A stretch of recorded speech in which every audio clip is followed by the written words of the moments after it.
Hi, Algebra 2. Welcome to the Concept 38 notes, Graphing Rational Functions.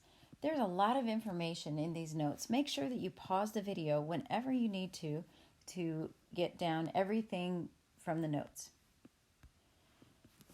So take a look at this first exploration. Over on the left, the parent function for rational functions with a linear numerator and a linear denominator is f of x equals 1 over x. So that is just the very basic rational function, parent function. So the graph of this function is over to the right, and it is called a hyperbola. So we could write this in equation form, y equals 1 over x. Now let me show you real quick where the graph comes from. We call the parts of the hyperbola branches. So what I've done is I've put in some positive, negative, numbers and then also 0, but notice we cannot put 0 in for x, and so that's why I've put an x through there. When you have a limit like that in the graph of a function, that's called an asymptote. So 1 over negative 3 is negative 1/3. Now I have put some points on the graph.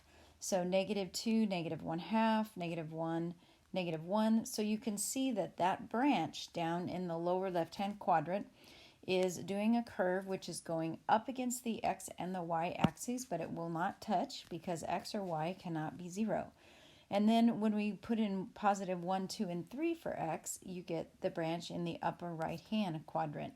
So that's how that graph is formed. Both of those branches together make the full graph of the parent rational function called a hyperbola. So now let's look at this exploration. You're going to, each of these functions below is a transformation of that parent function that we just talked about.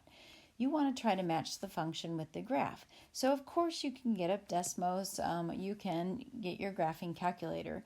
I bet you can guess what will happen though. So A is going to pair with graph capital C. Because if you look, we have minus 1 to the x, and if you look at C, that graph has been shifted just 1 to the right. So, yep, the number down in the denominator, added or subtracted to the x, is the h value. Now, B, notice we have a negative as well. So scan the graphs. I bet you'll find it. It's a graph that is also shifted to the right, but the branches are flipped. So that's going to be the graph of capital B. So notice the branches are not in the lower left and upper right, they're in the upper left and lower right. Now C, we've got something strange going on. So I bet you can think that the graph will shift to the right, but let's see what actually along with that happens. So with lowercase c, the graph that matches is actually capital E. So it shifts to the right and shifts 1 up. Now, we'll come back and talk about the shift up or down in just a moment. So look at equation, the function on D. We have x plus 1, so I bet you can predict we're going to shift to the left. And then we have an x minus 2. So the graph that matches with that is capital A, so it's shifting 1 to the left and 1 up. And now E is, we have an x plus 2, so it is going to be the graph F that shifts to the left, and it is shifting 1 up. So the ones that have shifted up, notice they all three have shifted 1. And F, now we have a negative up top, so we know we're going to have a reflection, those branches in the upper left and lower right.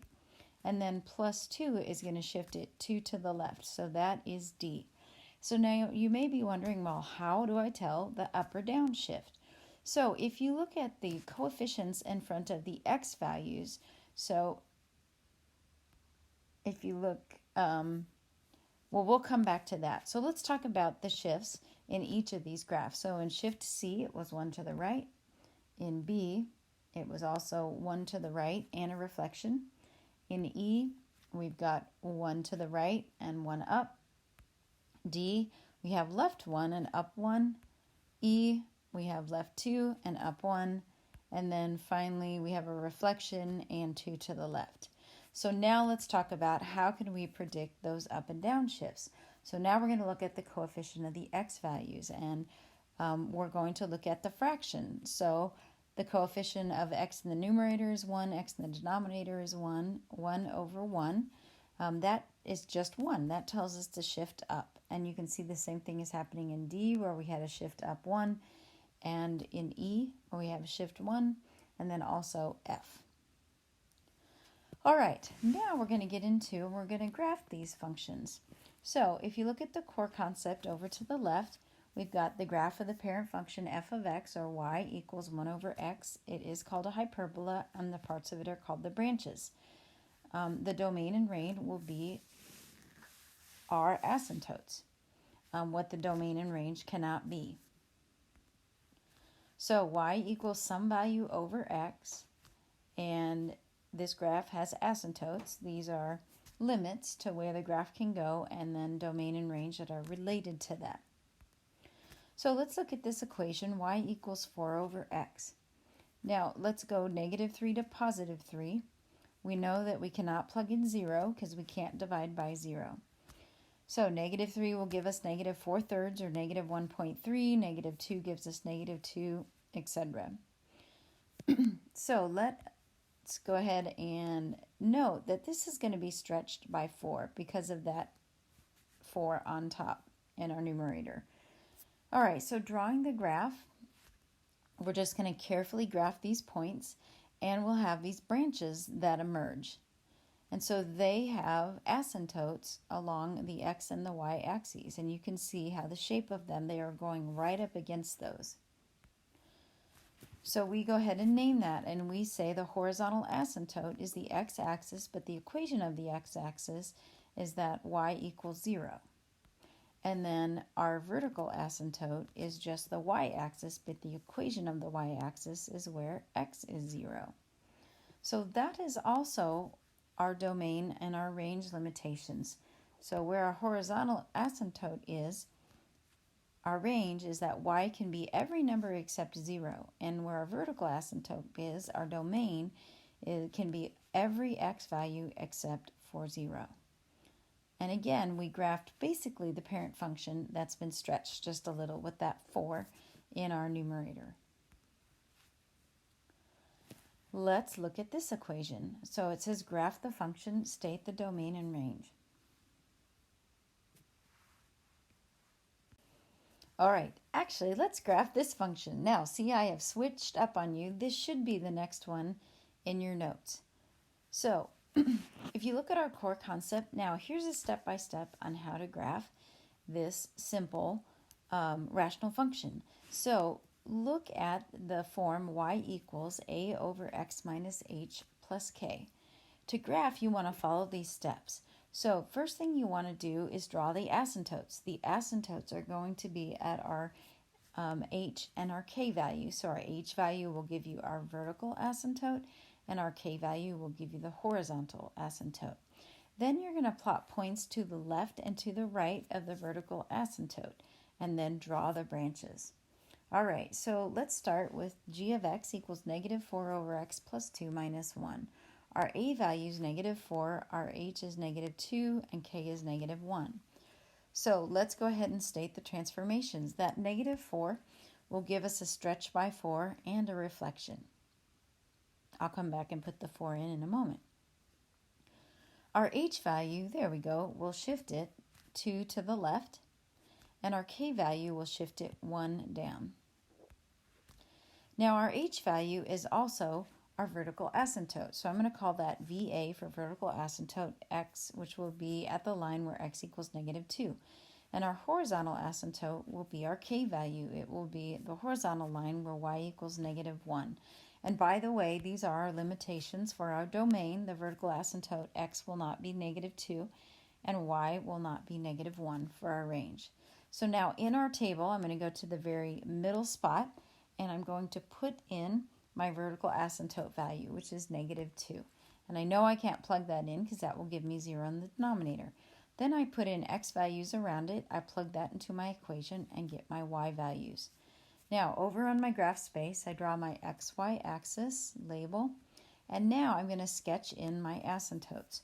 So I go to where x equals -2 and sketch in a vertical line, and I make it dashed, go to where y is -1. Now I'm going to plot my points, and I'll see my branches emerge. So -5 1/3, -4, and -3. There. That was quick. So again, remember, pause the video whenever you need to. And so now we have the graph of this simple rational function.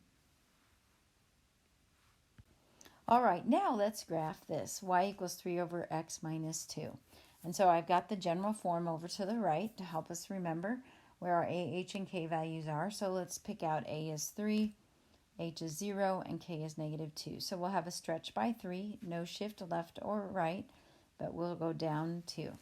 So now we can name where our vertical asymptote is. So I'll start with the horizontal. That's where y is negative 2, and then our vertical asymptote will be where x equals 0. Those are also our limitations on our domain and our range. So we'll take our vertical asymptote value at 0 and place that right in the middle of the table. So we cannot plug in 0 for x, so that's why I cross out that y blank. Now I'm going to plug in values around it. Negative 3, negative 2, negative 1, 1, 2, and 3. And remember, you can use the table function in your graphing calculator to help you with this. All right, so let's start by sketching in the vertical and the horizontal asymptotes. So I've got my horizontal asymptote where y equals negative 2 and vertical where x is 0.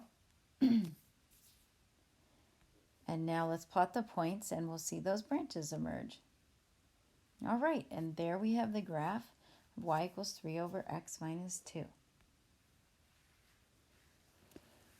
All right, this concludes our part 1 of Concept 38, graphing rational functions and rewriting. And you can pick up graphing more complex rational functions and rewriting rational functions in the part 2 video.